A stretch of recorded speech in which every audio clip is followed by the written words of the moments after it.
खुश म्हणणाऱ्या महायुतीत पुन्हा नाराजी। चैत्यभूमीवरच्या कार्यक्रमात दोन्ही उपमुख्यमंत्र्यांना भाषणाची संधी नाही। भाषण नाकारल्यामुळे शिंदे पवार नाराज असल्याची चर्चा। उद्धव ठाकरेंना सत्तेत यायचंय पण घेतलं नाही। भाजप नेते चंद्रकांत पाटलांचा गौप्यस्फोट। तर औरंगजेबाच्या कबरीला समाधीचा दर्जा देणाऱ्यांसोबत जाणार नाही, राऊतांचा पलटवार। उमरे दानवेंमध्ये कोटींची डील म्हणून लोकसभेत माझा पराभव। ठाकरेंना पक्ष वाचवायचा असेल तर अंबादास दानवेंवर कारवाई करावीच लागेल।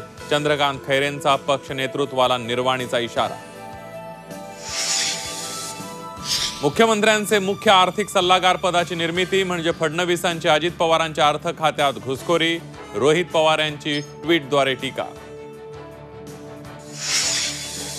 भाजप मुंबईत भाकरी फिरवण्याच्या तयारीत। आगामी पालिका निवडणुकीच्या पार्श्वभूमीवर भाजप कॅप्टन बदलणार। मुंबई अध्यक्षपदावर नव्या चेहऱ्याला संधी देणार। खासदार प्रणिती शिंदेंकडून भाजपची राक्षसाशी तुलना। देश हळूहळू हिटलरशाहीकडे नेला जात असल्याचं प्रणिती शिंदेंचं टीकास्त्र। मुंबई गोवा महामार्ग जून अखेरपर्यंत पूर्ण होणार। केंद्रीय रस्ते वाहतूक मंत्री नितीन गडकरींची घोषणा।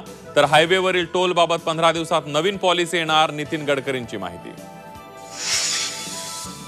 वाल्मी कराडचा एन्काउंटर करण्याची आपल्याला सुपारी। निलंबित पोलीस उपनिरीक्षक रणजित कासलेचा गौप्यस्फोट। राज्यातील अनेक एन्काउंटर बोगस असल्याचाही दावा। पंजाब नॅशनल बँक कर्ज घोटाळा प्रकरणी फरार हिरे व्यापारी मेहुल चोक्सीला बेल्जियममध्ये अटक। मेहुलच्या प्रत्यार्पणासाठी भारताकडून प्रयत्न। दीनानाथ रुग्णालयाच्या चौकशी समिती अहवालावर उद्या कॅबिनेटमध्ये चर्चा। आतापर्यंत सरकारला 2 अहवाल सादर।